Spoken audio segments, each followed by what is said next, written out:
Hello and welcome to Football City. My name is Marcus Lee and welcome to my Premier League season review of the season. So far, we are 11 games in. We're on an international break. I wanted to do this after 10 games, but I was away. But the table is starting to take shape. We are seeing favourites for the title, favourites for the top four. We're looking at relegation candidates. So we're going to be discussing all that in this video. I've also put the season into specific categories. So I'm talking about the team of the season, in my opinion, the most disappointed team, the manager of the season, who I think has been the worst manager of the season, who I think has been the signing of the season, the best player of the season, the flop of the season, and how are things shaping up? Is that top four going to stay the way it is? Who did I predict would be in the top four? Who do I think are the relegation candidates? And all of that good stuff.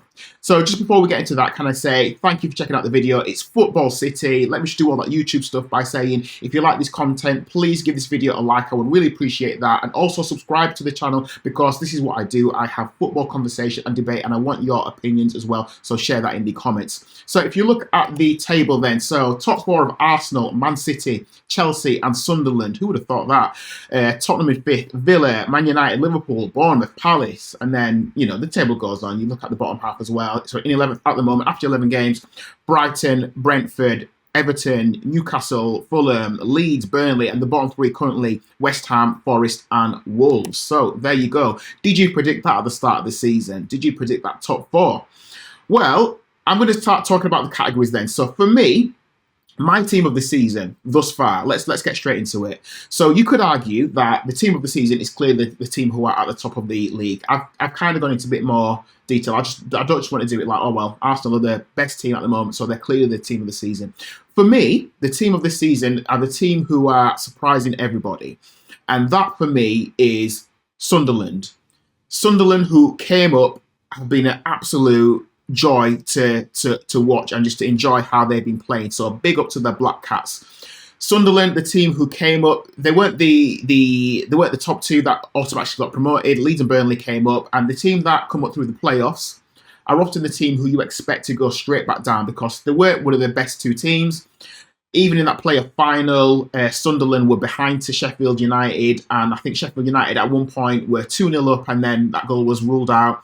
And Sunderland came up with a 120th minute goal. So they really, you can almost argue that they fluked their way up into the league. So I think Sunderland were everyone's favourites to go back down. But the fact that Sunderland have been just going against the grain and just not being the team that everyone thought they would just get battered. They've played really well. They've played some nice football. At one point, they were second in the league, and they're sitting fourth. And you know, they've beaten good teams. Sunderland are playing really good football, so they deserve to be up there. Just at the weekend just gone, first team to score goals past Arsenal in a long, long time. Well-deserved draw. Sunderland look really, really good. Now, I'm not sure Sunderland will stay in the top four. In fact, I don't think they will. In fact, if Sunderland finish in the top 15, for me, it's a great season for Sunderland, because we're so used to teams coming up and going straight back down. So for Sunderland, not only just to come up and to kind of play some decent football, but to be so high up the table after 11 games, they deserve a whole lot of respect. So big up to Sunderland. I then switched to the most disappointing team of the league campaign so far.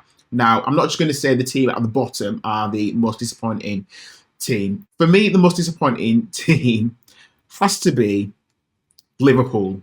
The champions who we all thought were just going to walk it again, were just going to play scintillating football and just get a back-to-back title. It's not happening. What has happened to Liverpool? I mean, when they lost their first game to Palace, it was the first time they'd lost in a while. And that was a shock. It's like, oh my gosh, Liverpool have lost to Crystal Palace. We didn't see that coming.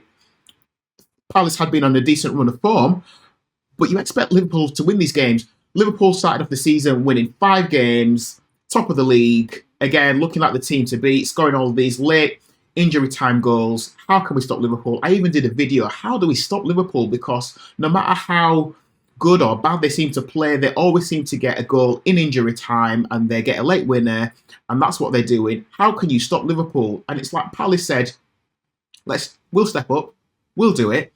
And then it's been a domino effect where Liverpool have been losing games. Obviously in the Champions League where they lost to Galatasaray, but then to lose to Chelsea, United, Brentford, and then we've just seen them lose to Man City at the weekend, where they weren't just beaten in a tight game, but they were beaten 3-0. And again, yeah, they lost to a good Man City type team, but Liverpool don't look like the force they were last season. And I mean, after 10 games, they'd lost 4, but, because this is game 11, they've lost 5 games already. They've lost more games than Bournemouth, United, Villa, Tottenham, Sunderland, Chelsea, Man City, Everton. Liverpool have lost 5 games. So, yes, Liverpool, at the moment, they're putting in the worst title defence that I've seen from a team in a long, long time. So, there you go. But I'm not crying for Liverpool because I'm a United fan, so who cares? The manager of the season, again, I'm not just going to go for the team who are top because that's obvious. For me, it's the manager who is surprising everybody. And for me, the manager of the season has to be the Brentford manager, Keith Andrews, because I think Brentford were a team where you just assumed that they lost really good players. They lost likes of Mbeumo and Visser, and Brentford looked like one of those teams who would struggle, and they have done so well. Beating Man United was special. Beating Newcastle, beating Liverpool, beating these really good teams that you didn't expect them to beat. Brentford are doing good, and I know that they're only in 12th position, but this was a team that everyone just expect to get battered and go down, be a contender for relegation. And Keith Andrews has done really well with that team, so I've got to say, big up to Keith Andrews. Worst manager of the season has to go to Ange Postecoglou, the man who came in to rescue Forest after Nuno Espirito Santo got the sack early on in the season, first manager to get the sack. But Postecoglou came in and we thought he was going to do this amazing, scintillating football, highline stuff, take them forward in the Europa League campaign. He just won the Europa League with Tottenham, so clearly he's going to do great things with Forest. The man was in charge for 39 days and didn't win a single of his 8 games. That is terrible. One of the shortest managerial tenures in the Premier League. So Postecoglou has to be the worst manager. I'm sure he will get another job. He might not want it. He might just want some time out because he's been sacked. I think it was in space of 150 days he'd been sacked from both Spurs and Forest. So the man's probably hurting a little bit. His pride is taking a knock. But Postecoglou will be back. But he has to be the worst manager of the season so far. In terms of the signing of the season, for me, it's one man, and it's the man at Newcastle who's come in, their new number 9, Nick Voltemade. Newcastle said goodbye to Isak, and Liverpool got him. And I'm sure Newcastle fans are now saying, Isak who? Because Voltemade came in, a player who I didn't know much about. A lot of the Premier League didn't know much about, but the man has come in, completely replaced Isak, got some really good goals, looked good, huge beast of a man. But he's just doing great things up at Newcastle. And I think for him to come in as a relative unknown to most of us, some of you might argue, well, we all knew who Voltemade was, but he's been fantastic. He's been amazing. So I think for me, he's been the signing of the season. In terms of the player of the season, for me, it's a bit of a tie. You could argue that Erling Haaland has been fantastic because the manager's banging in goals. He's an absolute robot. And I think at the start of the season, I predicted he'd probably get the golden boot. He's just banging in goals left, right, and centre. He might not have a great game, but he just gets on the end of things and he scores. So Haaland has been fantastic. But for me, the player of the season so far, I think, has been Bryan Mbeumo, who's been playing for a Man United team who haven't been amazing, haven't been fantastic, but he's looked really, really good. Yes, he was already a Premier League player, so he's Premier League proven, so he goes to another Premier League side, so you expect him to do good things. But I think he's been very, very good. I think he got a Player of the month awards for October, I believe. But yeah, I think Mbeumo has been absolutely fantastic. My flop of the season, and I hate to kind of pick on people for not being good, but you got to be honest and just say, look, mate, you're not stepping up. Florian Wirtz, when he came into Liverpool, and it sounds like I'm just raining on Liverpool's parade, and maybe I am, but anyway, who cares? When he came in, we thought he is going to do amazing bits at Liverpool. Very high price tag coming in. He's going to boss Liverpool's attack, and he's just not done anything of no assists to my knowledge, no goals. He's just been poor, and it just looks like he doesn't know what's going on, and it's like, oh well, we need to give Verts time to get accustomed to the Premier League.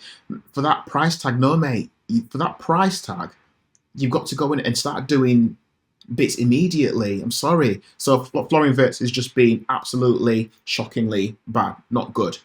So in terms of my top 4 predictions at the start of the campaign and looking at how they are at the moment, so at the start of the Premier League season, I said my contenders were top 4 for Liverpool, number 1, Arsenal, Man City and Chelsea. And if we look at the table now, so Arsenal, Man City and Chelsea are there, and Liverpool are down in 8th position, below Man United, so that's all good. Going forward, has that changed? Do I think Liverpool will get back into that top 4? I think Liverpool, yes, have a very good chance of doing that. I don't think Liverpool are going to win the title anymore unless something mad happens like Arsenal start losing games, but Arsenal have been so good at the start of this campaign.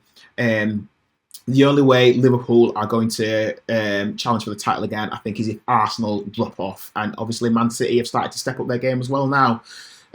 So I think Liverpool could still end up in the top 4, but I don't think they'll be in first position. It might be 3rd or 4th. I don't think that's going to happen.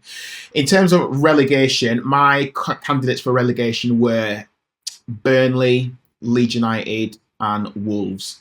Wolves having a terrible time, 11 games, not a single victory in the Premier League yet. So for me, Wolves look nailed on like they're going to go down. They've only got 2 points at the minute after 11 games, so that's just shocking. Forest and West Ham both sitting in the bottom 3 at the minute.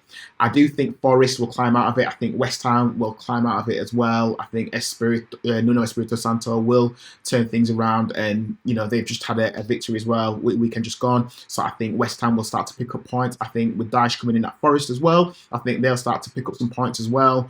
Burnley are looking like they're slipping a little bit. Leeds United are slipping as well, so I think my prediction might come true. I think Burnley were looking semi-decent. They had back-to-back wins and stuff like that, but do they have enough to keep them going over the course of a season? I think my early season prediction that Leeds United and Burnley would go down, I think I'm going to stick to that, and I think that still could happen. So that's what I think of the Premier League after 11 games. I think you probably really enjoy watching Arsenal play. They play fantastic football. They are now the favourites for the title. I thought they'd come second, but they've just kicked up a gear. I'd love it if they bottled it. Obviously, I find that hilarious, but we'll see. I think Chelsea have kind of got and ahed, but they've managed to get themselves into 3rd position. Sunderland have been really good. Tottenham have been a little bit wishy-washy. Sometimes they look really great. Sometimes they just don't. Villa have risen like a phoenix from the ashes. They, started off not very well, and they've had a great run as well. Just winning games, beating the likes of City, and just Man City and just done really well. Bournemouth had a great start to the season. Again, sitting in top 4 for a lot of it. And they've just started to lose a couple of games. Lost to Man City, lost to Aston Villa. That 4-0 trouncing probably didn't do much for their confidence. So Bournemouth have started to drop off a little bit. But I still think Bournemouth will finish in the top half. Palace also had a decent run at the start, being unbeaten for such a long time. And then, unfortunately for them, they've had a couple of defeats. Like I said, Brentford have kind of surprised a few people. Brentford probably will finish in the bottom half for me. But, big up to Keith Andrews. He's been doing well. Everton have been a bit wishy-washy. I think Newcastle have been a bit of a disappointment. I thought Newcastle would be a contender to finish in the top half. I think they want a Champions League football again. Definitely European football, but they've surprised me. Newcastle aren't the team that I thought they would. They're doing all right in the Champions League, but not so well in the league. So maybe that's having a bit of a knock-on effect. For Fulham not having a great time with it. Fulham were kind of sitting just above the relegation zone, and they've had they've won 3 games. And now there's talk of Marco Silva. Do Fulham want to keep him? Is there trouble? Is there trouble behind closed doors? So we'll see about that. Leeds United, like I say, Burnley, I think could be pulled into it, and then I think West Ham and Forest will climb out. So yeah, there we go. That is the Premier League season review so far. So I will do this again after 19 games when we're halfway through the season. We'll see how the table is looking, but it'd be interesting to come back and look at this in 8 games time just to see how that's looking.